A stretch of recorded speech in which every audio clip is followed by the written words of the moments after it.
Remeneke manamaromo shaka. Oh, Yose karabaraba shamaraba.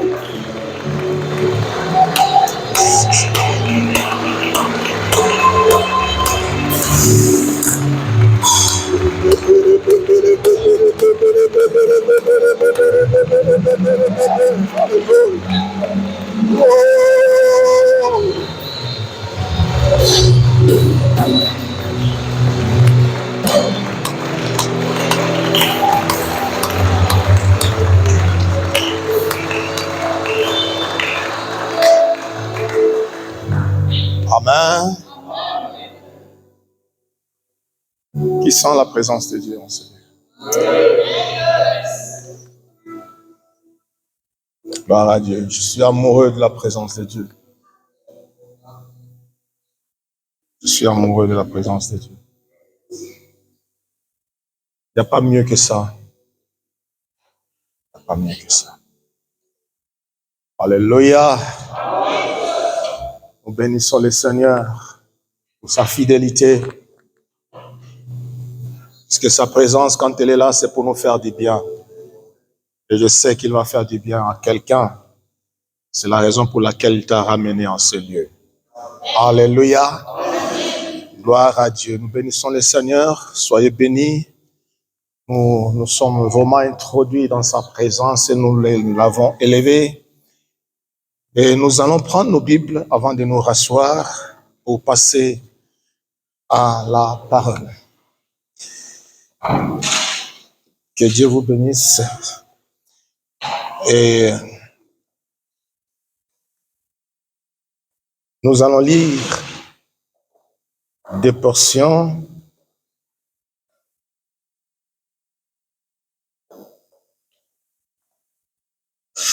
dans la première. Nous allons reprendre notre texte de vendredi, parce que nous allons partir de là. C'est important. Esther au 4e chapitre, nous allons prendre le 12e au 17e verset, et puis nous allons passer à Éphésiens. Éphésiens chapitre chapitre 6, les 11e, 12e et 18e verset. Je lis Esther chapitre 4, 12e au 17e verset. Je lis la parole de Dieu. Lorsque les paroles d'Esther eurent été rapportées à Mardoché, Mardoché fit répondre à Esther: ne t'imagine pas que tu échapperas seul d'entre tous les Juifs parce que tu es dans la maison du roi. Car si tu t'étais maintenant, le secours et la délivrance surgiront d'autre part pour les Juifs, et toi et la maison de ton père, vous périrez. Et qui sait si ce n'est pas pour un temps comme celui-ci que tu es parvenu à la royauté. Esther envoya dire à Mardoché: va, rassemble tous les Juifs qui se trouvent à Suse et jeûnez pour moi, sans manger ni boire pendant 3 jours, ni la nuit ni les jours. Moi aussi je jeûnerai de même avec mes servantes, puis j'entrerai chez le roi malgré la loi, et si je dois périr, je périrai. Mardoché s'en alla et fit tout ce qu'Esther lui avait ordonné. Éphésiens, chapitre 6, 11 à 12, puis 18. Éphésiens 6, 11 à 12. Revêtez-vous de toutes les armes de Dieu, afin de pouvoir tenir ferme contre les ruses du diable. Car nous n'avons pas à lutter contre la chair et le sang, mais contre les dominations, contre les autorités, contre les princes de ce monde des ténèbres, contre les esprits méchants dans les lieux célestes. 18. Faites en tout temps par l'esprit toutes sortes de prières et de supplications. Veillez à cela avec une entière persévérance et priez pour tous les saints. Parole du Seigneur. Nous te rendons grâce, tendre Père, et nous bénissons ta sainte présence. Nous croyons en toi, ô Dieu, et nous voici en ce moment où nous voulons t'écouter, que l'homme s'efface, mais que toi tu prennes le dessus, que tu nous enseignes, que tu nous instruises. C'est toi que nous voulons écouter. Père, reçois tout l'honneur et toute la gloire qui t'est due cet après-midi. Nous te donnons la primauté. Saint-Esprit, merci pour l'œuvre que tu veux accomplir pour la gloire du Très-Haut. Ainsi nous te prions dans le nom de Jésus. Nous disons Amen. Amen. Prenez place, bien-aimés, dans le Seigneur. Vous avez compris que nous avons commencé notre lecture par ce texte de la Bible que nous avons lu le vendredi, pour ceux qui étaient là le vendredi. C'est le texte que nous avons lu tous ensemble. Et nous allons partir de là, nous introduire encore une fois là-bas pour que nous puissions aller un peu plus loin. Vous savez, l'Église, c'est l'œuvre du Seigneur. L'Église est l'œuvre de Dieu. Nous sommes le peuple de Dieu, nous lui appartenons. Nous sommes son troupeau. Et c'est lui qui conduit son œuvre.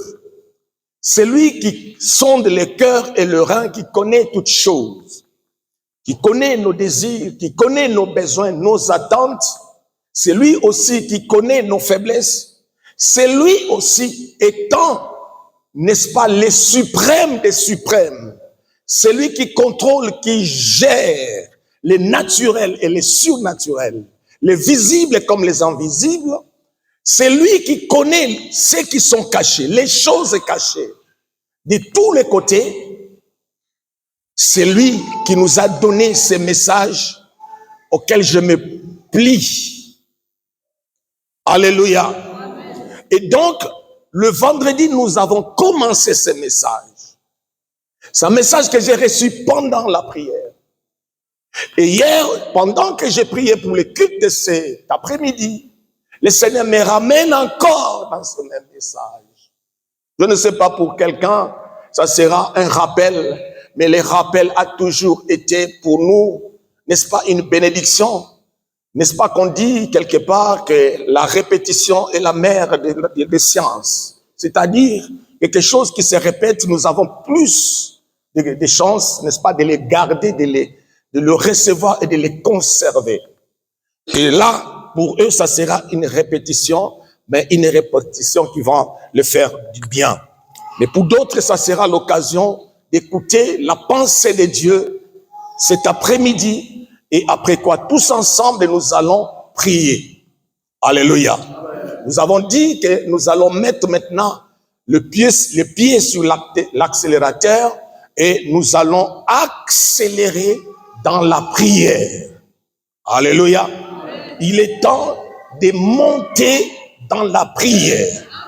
Il est temps de l'accélération divine dans la prière. Amen. Bien-aimés dans le Seigneur, Jésus va dire à Pierre, après que Pierre a eu à révéler sa vraie identité, il dit à Pierre, sur les rocs, je bâtirai mon église. Puisque Pierre a révélé que Jésus n'était pas celui que pensaient les sacrificateurs, les 10, n'est-ce pas, tout le peuple en Israël, et que Jésus était le Christ, loin de Dieu, le loin de Dieu. Et cela, c'était sa vraie identité. Et Jésus, de son côté, il va aussi donner une révélation à Pierre. Il a eu la faveur d'être le premier à qui il va révéler son projet, le but pour lequel il était venu sur cette terre. Il dit, je bâtirai mon église. Et donc, c'est lui qui est le chef de l'église, qui conduit son église, par les consolateurs qu'il a promis et qu'il a envoyé, qui est le Saint-Esprit, de qui il a dit que c'est lui qui vous conduira dans toute la vérité. Et c'est lui qui prendra de ce qui est à moi et vous le révélera. vous l'annoncez. Alléluia. Et donc, celui-là qui nous annonce en réalité ce que nous ne savons pas, ce que nous n'avons pas conscience ni connaissance. Par le Saint-Esprit, il nous l'annonce. Vous savez, bien-aimés dans le Seigneur, Job dit qu'en réalité, l'homme est esprit. Nous sommes des esprits. L'esprit qui a une âme qui habite un corps, la chair. C'est ce que nous sommes. Et notre vrai nous, ton vrai toi, ce n'est pas, n'est-ce pas, la masse physique qui est visible, mais ton vrai toi, c'est l'esprit qui est en toi. Ce que la Bible dit, en réalité, toi, c'est ton esprit. L'esprit que Dieu a mis en toi. Et les choses sérieuses se passent à ce niveau-là, au niveau de l'esprit. Les réalités, n'est-ce pas, qui entourent ta vie, c'est au niveau de l'esprit. Il y a des choses qui se passent. Et le seul qui connaît, qui maîtrise ces choses, toutes ces réalités, c'est lui qui sait nous les révéler. C'est lui qui sait nous instruire dans comment, du pourquoi, et ce que nous devons faire pour faire face. Connaître ou pas ce qui se passe, mais lui, il sait, il voit, il connaît toutes choses. Il peut nous révéler sur le lever. S'il ne le veut pas, il ne nous révèle pas, mais il nous instruit au moins ce que nous devons faire, puisque lui-même, il est au contrôle de toutes choses. Laisse-moi te dire qu'il est au contrôle de toutes choses. Dans ta vie, pour toi, il est au contrôle de toutes choses. Et rien ne lui échappe. Alléluia. Étant au contrôle, étant Père, il ne peut pas te laisser, n'est-ce pas, comme une proie entre les mains de ton ennemi ou de tes ennemis. Voilà pourquoi il te donne des stratégies. Voilà pourquoi il te dit, il te montre ce que tu dois faire pour que tu sois vainqueur, pour que tu sois victorieux de toutes ces réalités qui t'entourent, toi en tant qu'esprit. Laisse-moi te dire que si tu ne vois rien, cela ne veut pas dire qu'il n'y a rien. Alléluia. Si tu n'entends rien autour de toi, cela ne veut pas dire qu'il n'y a rien qui se passe autour de toi. Il y a des choses qui se passent, mais que toi tu n'entends ni ne vois. Pourquoi? Parce que ce sont des choses spirituelles et que toi, tu n'es pas encore ancré, n'est-ce pas, dans cette dimension spirituelle. Dieu te révèle certaines choses selon sa volonté. Alléluia. Mais les réalités sont là.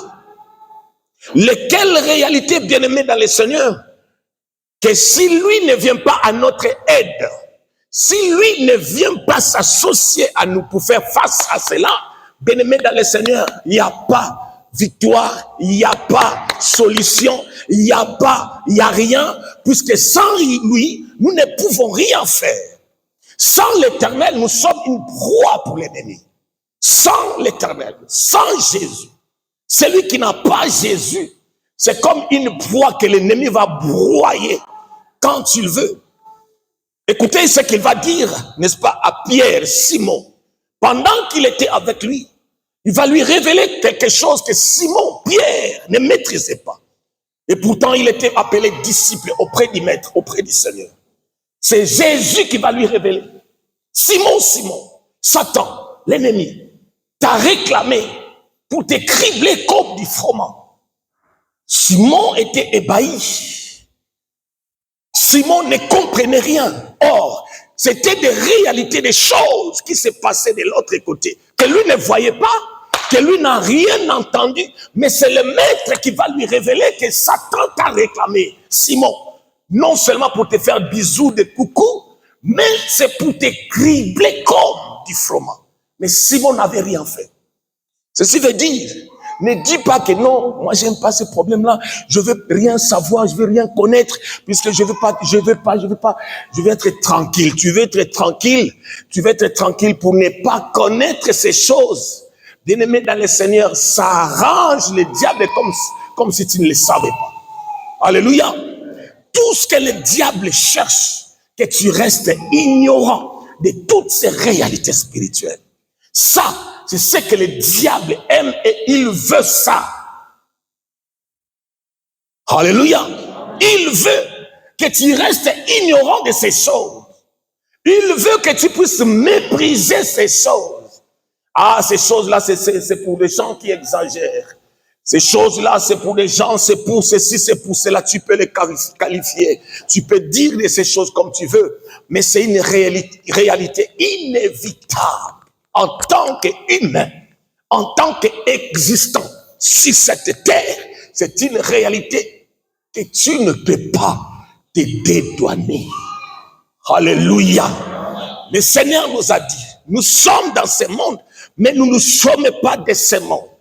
Étant étrangers dans ce monde, il y a des propriétaires de ce monde qui sont là, avec qui nous n'avons pas, n'est-ce pas, nous ne sommes pas dans le même royaume.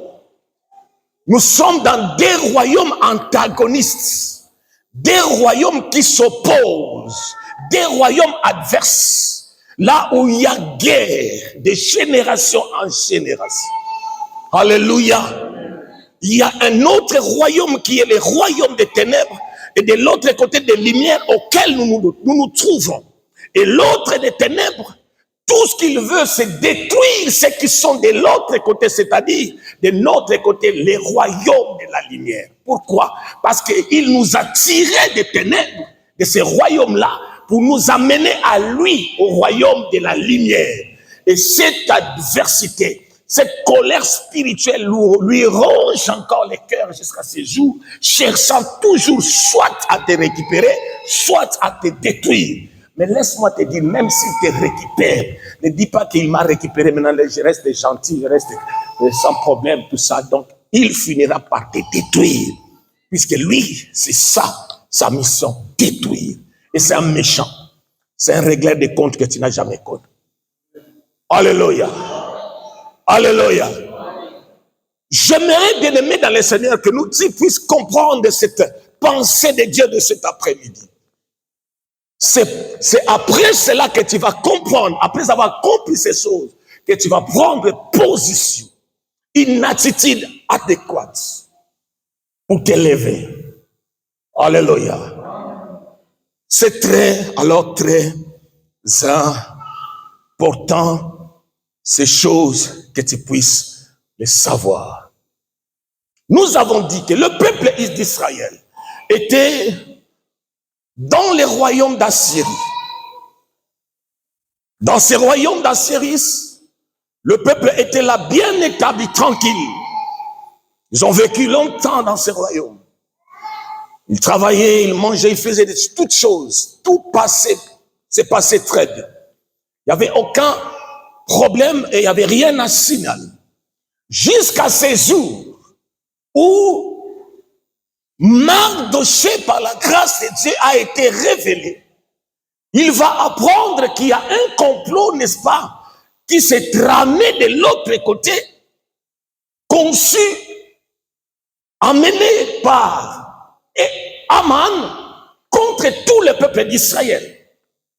Alléluia. Un complot ourdi, bien ficelé, bien arrêté, acté et signé. Ça n'est resté que l'exécution, puisque le sceau royal a été déjà posé. L'édit était signé, c'est-à-dire le peuple devait être exterminé. Pendant ce temps, le peuple d'Israël ne se doutait de rien. Il vivait, il mangeait, il travaillait, il faisait tout comme si de rien n'était. Il n'y avait rien à signaler. Tout s'est passé comme toujours. C'est comme aujourd'hui. Il n'y a rien d'extraordinaire pour la journée d'aujourd'hui. Le soleil s'est levé comme d'habitude. Nous sommes ici à 14h et quelques. C'est comme tous les 14h et quelques de tous les jours, de toutes les semaines, de tous les mois, de tous les ans. C'est la même chose. Il n'y a rien de spécial. Il n'y a rien qui peut nous marquer, qui peut dire que non, il se passe quelque chose. Regarde le soleil, regarde le ciel, rien. Tout était normal. Et ce jour-là aussi, où Mardoché va apprendre ses complots, ses plans contre son peuple, la journée était normale. Normale. Mais cela ne voulait pas dire que dans le monde spirituel aussi, tout était normal. Puisque dans le monde spirituel, il y a des choses qui ont été déjà arrêtées contre le peuple. Oh, laisse-moi te dire, dans la normalité de la journée d'aujourd'hui, j'ignore moi qu'est-ce qui se passe de l'autre côté. J'ignore pour toi qu'est-ce qui se passe, qu'est-ce qui se trame de l'autre côté. Puisque nous avons un royaume qui ne réfléchit que, qui n'étudie que, qui ne cherche que de voies et moyens de comment il va détruire. Et la cible, celui qui est ciblé, ce n'est pas ceux qui sont dans son royaume à lui, mais ce sont ceux-là qui l'ont quitté, qui ne sont plus dans son royaume. C'est-à-dire toi, moi, nous, églises, qui appartiennent désormais à Christ et à son royaume. Il cherche des voies et moyens. Voilà pourquoi le Seigneur nous a prévenus pour nous dire que votre adversaire rôde, il cherche ce qu'il va dévorer. C'est son activité tous les jours. Et sachant pour lui qu'il ne lui reste que peu de temps. Et il est aux aguets travaillant 24 sur 24, nuit et jour, cherchant toujours comment on va dévorer. C'est son ministère, c'est son dada. C'est ça sa nourriture, c'est ça, faire du mal. Faire du mal. Et malgré que la journée était ordinaire, mais pour le peuple d'Israël, de l'autre côté, la journée, les choses n'étaient plus normales ni ordinaires. Quelque chose s'est passé. Et Dieu a fait grâce. Mardoché a été informé. Alléluia. Qu'un plan macabre, n'est-ce pas, de destruction massive, de l'extermination de toute une race, de tout un peuple, a été déjà mis en place. Alléluia. Ça, c'est l'œuvre du diable, l'œuvre de l'ennemi. Laisse-moi te dire, s'il y a le naturel, sache-le qu'il y a aussi le surnaturel. S'il y a le physique, comme toi et moi, nous sommes visibles, c'est qu'il y a aussi l'invisible de l'autre côté, le surnaturel. Alléluia. Il y a toujours des choses. Et tu dois en avoir conscience, bien-aimé, dans le Seigneur. Il faut avoir conscience de ces choses, ne jamais les ignorer. Jamais les ignorer. Jamais. Quelqu'un peut dire, non, Kuala Lumpur, il existe un pays ou une ville qui s'appelle Kuala Lumpur. Toi tu dis, mais Kuala Lumpur c'est quoi ça encore? Oh, arrêtez vous aussi avec, c'est quoi Kuala Lumpur? Oh là, c'est quoi? Mais ne dis pas que puisque toi tu ne connais pas Kuala Lumpur, c'est quoi? Et où ça se situe? Ne dis pas que Kuala Lumpur n'existe pas. Il y a une ville ou un pays ou une contrée qui s'appelle Kuala Lumpur. C'est toi qui ne connais pas et c'est toi qui n'y es pas encore allé. Mais cette contrée, cette ville existe bel et bien. Alléluia. Quelqu'un dira, si tu ne t'occupes pas de la politique, si tu ne t'occupes pas de la politique s'occupera de toi. Pourquoi? Parce que tout est régi par la politique. Notre vie sociale, notre vie sanitaire, notre vie, tout est régi par la politique. C'est-à-dire, notre existence ici en France, tout est politique. Alléluia. Pour que nous restions dans ces pays, pour que nous ne restions pas dans ces pays, pour que nous puissions avoir du travail, pour que nous puissions avoir un logement, tout est politique. Si tu ne t'en occupes pas, la politique, lui, il s'occupe de toi, que tu le veuilles ou non, puisque tu es dans sa contrée. Et c'est la même chose avec les choses que nous parlons ici. Les choses spirituelles que tu ignores ou pas, oh non, moi, c'est pas mon problème, tout ça. Ces choses s'occuperont de toi. Pourquoi? Parce que tu as une identité contraire à ceux qui sont avec lui. Alléluia. Tu as une identité contraire. Tu as échappé de ces filets à lui. Et désormais, c'est tu es la cible qu'il cherche à détruire. Et donc, tu ne peux pas ignorer ces choses. Que Dieu te fasse grâce. Que Dieu te donne la révélation de ces choses afin que tu puisses prendre la position idéal, la position qu'il faut dans le nom puissant de Jésus. Alléluia. Alléluia.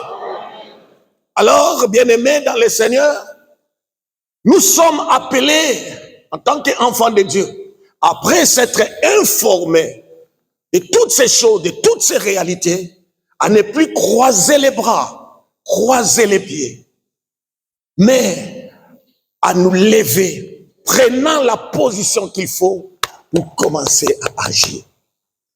Lorsque Mardochée a appris ces choses, Mardochée n'avait pas croisé les bras. Mardochée n'avait pas pris, n'est-ce pas, une attitude belliqueuse, c'est-à-dire commencer à pleurer, je ne sais pas moi qu'est-ce que... Non, il a pris une attitude qu'il fallait. Il va en informer Esther qui avait la position où elle devait agir. Et Esther étant informée, bien-aimée dans le Seigneur, malgré ses hésitations, Esther a pris une bonne décision. Ça, c'est ce qui nous intéresse ce soir. Alléluia. Tu as pris l'information. Tu as reçu tout ce qu'il faut. Les conseils de Dieu, les informations de tout ce qui se passe de l'autre côté. Alléluia. Tu y es été, j'allais dire, tu y es informé de toutes ces choses-là. Maintenant, qu'est-ce qu'il faut faire? Commençons d'abord par Esther. Esther va décider. Il va opter de prendre 3 jours de jeûne et de prière. 3 jours de jeûne et de prière.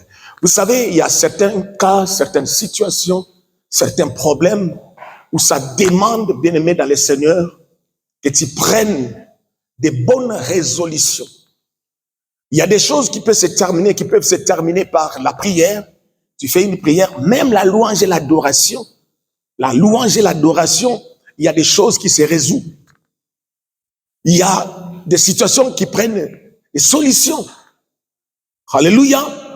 Juste par la prière, la louange, l'adoration, il y a des problèmes, n'est-ce pas, qu'on trouve des solutions. Mais il y a certains problèmes, certaines situations où il faut, bien-aimé dans le Seigneur, mettre les pieds sur l'accélérateur, aller encore dans les profondeurs, chercher encore une autre dimension. Esther, poussée par l'Esprit, a compris que non, cette situation-là, c'est terrible. Il nous faut une autre dimension. Une autre dimension. Elle décida de 3 jours de jeûne et de prière. Bien-aimé, pourquoi le jeûne? Ça, c'est très important. Le jeûne. Toi qui négliges les jeûnes. Quand on parle du jeûne, c'est comme si on t'inflige une punition. Le jeûne, c'est très important. Le jeûne nous rapproche du trône de Dieu. Le jeûne nous connecte avec le ciel. Alléluia. Le jeûne, bien-aimé dans le Seigneur, nous rend sensibles aux choses de l'esprit. Le jeûne, bien-aimé dans le Seigneur, nous positionne, nous donne une bonne position pour agir. Le jeûne. Voilà pourquoi, bien-aimé, Esther, qui est l'épouse du roi, elle pouvait bien, n'est-ce pas, faire des maquillages, des make-up, des choses. Elle s'habille très bien pour séduire son mari, faire des choses bien pour séduire son mari et parler à son mari, son époux, le roi. Elle pouvait bien le faire, les femmes savent bien le faire. Mais pourquoi elle a opté par le jeûne avant d'aller parler à son mari, le roi? C'est prophétique pour que tu comprennes c'est quoi l'importance du jeûne. Alléluia. C'est comme nous, Dieu est notre Père. Le Seigneur Jésus, nous en tant qu'Église femme, c'est notre époux. Mais il y a certaines choses pour lui parler. Il faut que tu t'approches de son cœur. Alléluia. Que tu te positionnes devant lui. Que tu te connectes dans l'intimité avec lui. Et c'est ce que les jeunes font. Alléluia. C'est ça l'importance du jeûne. Ici, cela était pour nous instruire de l'importance du jeûne. Et elle est partie parler à son mari après avoir jeûné 3 jours. Alléluia. Et vous connaissez la suite. Quand nous, n'est-ce pas, nous décidons de rentrer en jeûne, bien-aimés dans le Seigneur, ce n'est pas pour nous faire du mal. Ce n'est pas puisqu'on n'a rien à faire, ce n'est pas puisque nous n'avons pas besoin de manger. Nous avons besoin de manger. D'ailleurs, moi qui vous parle, ma femme, elle prépare bien. Elle sait bien cuisiner. S'il faut manger, je mange bien. Mais si on décrète des jeûnes ici, c'est à cause de ces choses. Puisqu'il y a certaines choses pour y arriver, pour avoir la victoire, pour toucher le but, l'objectif, il faut cette dimension de jeûne. Voilà pourquoi le Seigneur Jésus va dire à ses disciples, lorsqu'ils n'ont pas pu chasser les démons de cet enfant lunatique, son père est venu dire au Seigneur, non, mon fils est malade, il est démoniaque, il est possédé, voilà sa situation. Mais tes disciples n'ont pas pu le guérir. Et le Seigneur va prendre la parole, va dire, ces genres de démons ne sortent que par les jeûnes et la prière. Il y a certains cas, il y a certaines situations dans ta vie, dans ta famille, il y a certains liens, n'est-ce pas, familiaux. Bien-aimé dans le Seigneur, pour que cela soit brisé, il faut que tu rentres dans cette dimension de jeûne et de prière. Pour rentrer, aller à la source et couper la source, les cordons ombilicaux. Le jeûne. Là, c'est la puissance du jeûne. Est-ce que quelqu'un comprend? On ne le fait pas pour faire beau, pour faire plaisir, je ne sais, ou ennuyer les gens. Non. C'est important. C'est très important. Alors, Esther, voyant que la situation était dramatique, elle a accompli cela. Et tous ensemble, on priait. Et les choses se sont décantées. Et qu'est-ce qui s'est passé? Ceux-là même qui ont cherché leur perte, c'est eux qui ont remplacé à leur place. Alléluia. La puissance du jeûne. Par rapport à toi, Junior, qu'est-ce qui se trame? Dans ta famille, qu'est-ce qui se trame? Qu'est-ce que le diable est en train de mijoter là? Qu'est-ce que le diable est en train, en ce moment précis, qu'est-ce qu'il est en train de manigancer? Qu'est-ce qu'il est en train de manigancer? Alors, il faut faire quelque chose. Qu'est-ce qu'il faut faire? Et comment? C'est là où Ephésiens 6 nous dit, faites en tout temps toutes sortes de prières. Dans toutes sortes de prières, nous avons des prières d'adoration, des supplications, des prières d'action de grâce. Nous avons des prières, des remerciements, des reconnaissances. Mais parmi toutes ces prières, nous avons aussi cette prière dite la prière que Ephésiens 6 nous oriente, la prière de lutte. Verset 12, la Bible dit, nous n'avons pas à lutter que contre, n'est-ce pas, les êtres de la chair ou du sang, mais nous avons à lutter contre les esprits méchants, les dominations, le principauté, contre toutes ces puissances-là, n'est-ce pas, des ténèbres. C'est là le terrain, n'est-ce pas, des combats. C'est à ce niveau-là. C'est pas à ce niveau-ci, mais c'est à ce niveau-là. Et c'est à ce niveau-là que toi tu existes. C'est à ce niveau-là que toi tu demeures. C'est là que le Seigneur t'a établi. La Bible dit que nous sommes sur la terre, mais nous ne sommes pas de la terre. Tu es un mystère. Pour comprendre ces choses, il faut d'abord avoir la révélation de ces choses. Alléluia. Pas contre les êtres que nous connaissons, tante, oncle physique. Alléluia. Les personnes que tu connais, même s'ils sont méchants, quelle que soit leur nature, quel que soit leur comportement envers toi, ce n'est pas contre ça, leur être physique, mais c'est les combats spirituels. Il dit, nous avons à lutter. Ici, c'est l'affirmation que nous avons une lutte à livrer. Une lutte. Lutter veut dire se battre. Lutter veut dire combattre. Alléluia. Ça, c'est un autre aspect de la prière. C'est une autre dimension de la prière. Là, les bébés ne comprennent pas ces choses. Pour les bébés, la prière, mais pourquoi vous criez? Pourquoi? Mais il suffit seulement de dire des mots, c'est tranquillement, rentrer dans ta chambre et prier tranquillement ce que la Bible dit. Et votre Père qui est dans les secrets vous entendra, vous écoutera. Et il vous, oh mon frère, ma soeur, nous connaissons toutes ces choses. Alléluia. Mais celui qui a dit qu'il y a d'autres démons qui ne sortent que, c'est lui qui écoute toutes les prières. C'est lui qui a dit, nous a montré comment nous devons prier. Et c'est lui qui nous a dit ça. Alléluia. Et c'est lui aussi qui, devant Lazare, nous savons quelle a été son attitude. C'est lui aussi que nous savons, devant celui qui avait, n'est-ce pas, des bataillons, n'est-ce pas, des légions de démons, quelle a été son attitude, quelle a été sa façon de prier. Alléluia. Et donc, la Bible parle, Paul parle de toutes sortes de prières.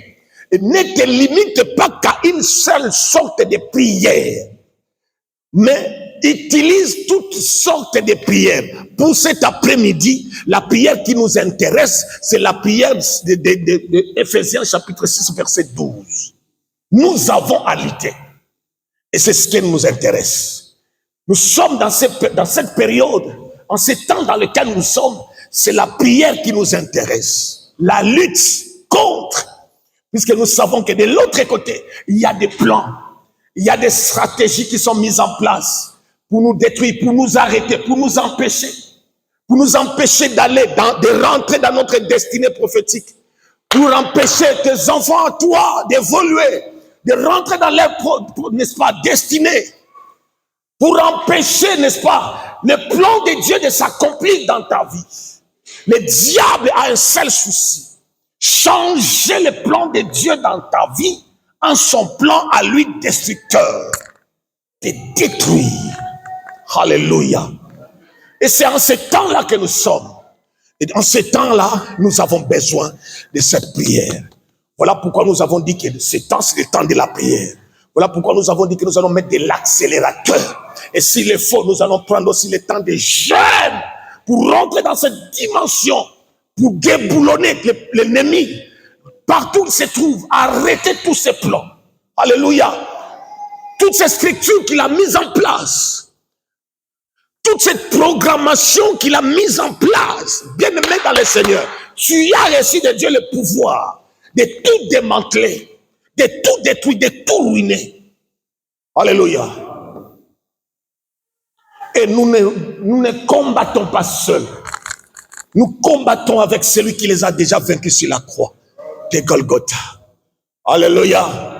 Il a vaincu pour nous et nous marchons dans sa victoire. Voilà pourquoi il est dit que nous sommes plus que vainqueurs par celui. Pourquoi? Parce que c'est lui qui a vaincu. En réalité, nous marchons dans sa victoire. Alléluia. Et le diable le sait. Le diable sait qu'il est déjà vaincu. Mais tout ce qu'il fait, il joue, n'est-ce pas, de ton ignorance. Il profite de ton ignorance. Il joue, n'est-ce pas, entre les ignorances, entre tout ça, négligence, entre distraction. Il joue pour profiter. Mais il sait que si tu as une pleine connaissance de ce que tu es, de ton identité, et que tu prends position, il ne peut rien. Il ne peut pas se lever, se tenir debout. Alléluia. Il le sait. Voilà pourquoi n'est-ce pas, il souffle la distraction comme pas possible. Il souffle. Et il maintient les gens dans l'ignorance. Ignorez ces choses. Distraez-vous. Mangez, buvez, il n'y a rien à dire, il n'y a rien à craindre. Comme les souris, quand ils Quand il grignote les gens, à la fois il souffle. Tu ne peux pas savoir ce qui se passe, mais il est en œuvre et en action. Il ronge. Alléluia. C'est seulement quand tu vas te rendre compte, il a déjà fini son travail, que tu as été rongé quelque part. C'est ce que le diable fait. Et quelque part, il chante des chants. Fais dodo, maman XY, fais dodo, tonton Isoïgo. Alléluia. Et toi, je suis fatigué. Je vais du travail, je suis fatigué. Et tu consoles ta conscience. Tu vois, si tu ne peux pas partir, c'est normal, hein, tu es quand même un humain. Tu es un humain quand même, tu as travaillé beaucoup, tu es fatigué. Bon, tu peux aussi te reposer un peu. Dès qu'il arrive à ça, il dit bravo, reste, dors. Alléluia. Un but déjà. Il faut faire attention. C'est pourquoi le Seigneur a dit, soyez sobres, soyez prudents. Bien aimé, nous avons un ennemi stratège comme tu ne savais pas, comme tu n'as jamais connu. Stratège. Lui, il est dans les stratégies. Il sait que dans le face-à-face, avec quelqu'un qui a toute la connaissance, dans les face-à-face, avec ceux qui ont l'identité du ciel, dans les face-à-face, il ne peut rien. Il est dans les stratégies, comme les serpents. Lui, c'est le serpent, hein, dans les stratégies. Il ne se dévoile pas, mais il est là souterrain. Il travaille. Distraction, fatigue, dodo. Il fait rentrer des incompréhensions entre les gens. Il fait rentrer il fait des choses. C'est ça. Il est dans ce travail-là. C'est pourquoi tu dois te réveiller. Il y a des choses que tu appelles problèmes. Il y a des situations que toi tu identifies comme situation. Il ne l'est pas. Ça ne l'est pas. Au fait, ça ne l'est pas. Mais c'est le diable. Il prend quelque chose de rien. Il met le levure. Il met le levure dedans. Et ça donne l'impression comme si il est derrière ça. Alléluia. Tout ce qu'il cherche, c'est d'éloigner de la présence de Dieu. Tout ce qu'il cherche, c'est de te connecter avec le ciel. Ça, c'est le combat de tous les jours du diable. Et il a des serviteurs, il a de ces acolytes-là qui sont avec nous. Il y en a qui sont conscients, il y en a qui ne sont pas conscients. Bien-aimés dans le Seigneur, comprenez, n'est-ce pas, l'activisme du diable. Il peut se servir de quelqu'un qui connaît que tu aimes, écoute tout ça, mais étant ignorant et n'étant pas, n'est-ce pas, dans la présence de Dieu, pour qu'il ait, n'est-ce pas, cette protection divine, il est exposé et le diable peut se servir de lui comme il veut. Et voilà pourquoi, comme on dit, ton père peut devenir, n'est-ce pas,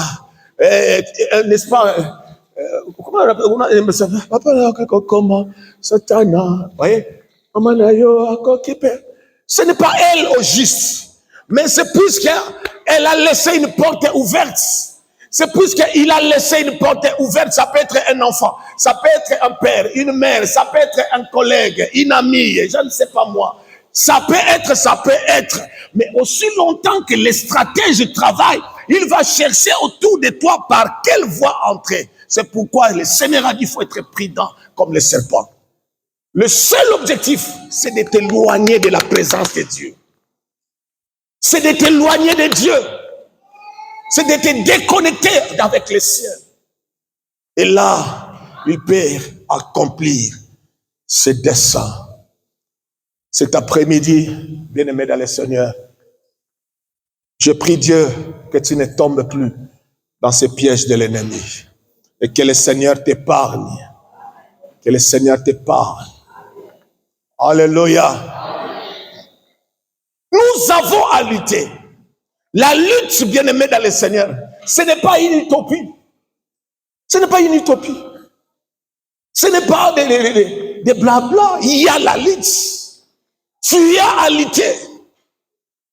C'est toi qui dois lutter. Vous savez, les combats, ces combats dans lesquels nous nous trouvons, dans cette affaire, c'est plus l'affaire de Dieu. Non. Oh non, la Bible dit que vous garderez le silence, l'Éternel combattra pour vous. Non, c'est pas dans ça, c'est pas dans ça. Dans ça, le Seigneur a déjà combattu pour nous. Sur la croix, il nous a déjà décroché la victoire. La Bible dit qu'il a dépouillé toutes les dominations, les autorités. Et il les a livrées publiquement en spectacle. Il a déjà combattu. Maintenant, ce qui reste à faire, c'est toi qui dois le faire. Alléluia. Sur la terre, ce qui reste, c'est toi. L'acteur, c'est toi. Par rapport à ce qui se passe, ce qui se trame de l'autre côté, ce qui se manigance de l'autre côté contre toi, ta destinée, la vie de tes enfants, n'est-ce pas? Par rapport à cela, c'est ton affaire. Là, c'est ce que Paul a dit, nous sommes ouvriers avec Dieu. Dieu a fait sa part. C'est à toi maintenant de faire ta part. Alléluia. De faire ta part. Et donc, tu dois te positionner. S'il y a toutes les informations nécessaires, tu dois te positionner, bien-aimé dans le Seigneur. Il t'a déjà accordé toutes choses. Il a dit, tout pouvoir m'a été donné dans les cieux, sur la terre. Et je vous ai donné le pouvoir. Je vous ai donné. Tu as le pouvoir. C'est entre tes mains. C'est toi qui l'as. C'est ton pouvoir que le Seigneur t'a accordé. Il t'a légué ce pouvoir de marcher sur les serpents, sur les scorpions. Et ce que tu lieras sur la terre sera lié dans les cieux. C'est-à-dire, tu peux ordonner et les diables vont s'exécuter. Pourquoi? Parce qu'il y a le pouvoir qui est en toi. Il a dit, en mon nom, en mon nom, en mon nom. C'est le nom que nous avons reçu, dans lequel il y a pouvoir, autorité, puissance pour agir. Et il a tout accompli pour cela. Maintenant, c'est ton affaire. C'est toi l'acteur qui doit t'élever. C'est plus le temps de dormir. C'est le temps que l'acteur que tu es, tu dois t'élever. Tu dois prendre position. Une position idéale. Ça m'étonne, ça m'étonne. Ça m'étonne des fois, quand on regarde les attitudes des enfants de Dieu, tu te dis, mais ça, ce sont des complices contre leur propre vie, ou bien des complices, mais c'est une non-assistance en personne en danger. Mais en réalité, la première personne en danger, c'est toi-même.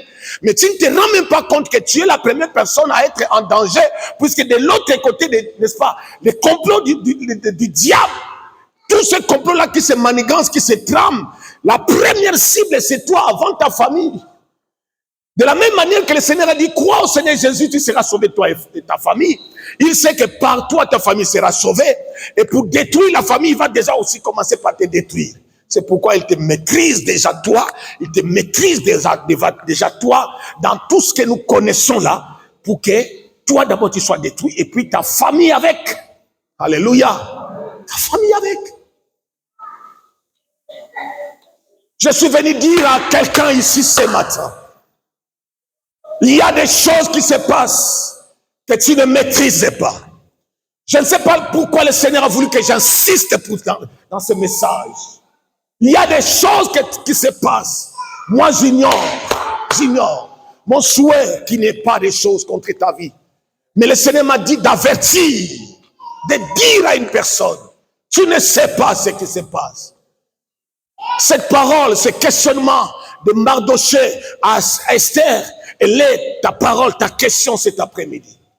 Qui sait si ce n'est pas pour des moments comme celui-ci, pour des temps comme celui-ci, que le Seigneur t'a sauvé toi, au milieu de ta famille, parmi ton peuple, dans ta communauté. Qui sait? Qui sait? Alors si tu ne fais rien, c'est comme si tu laisses, n'est-ce pas, le libre accès à l'ennemi. Tu laisses l'entrée libre à l'ennemi.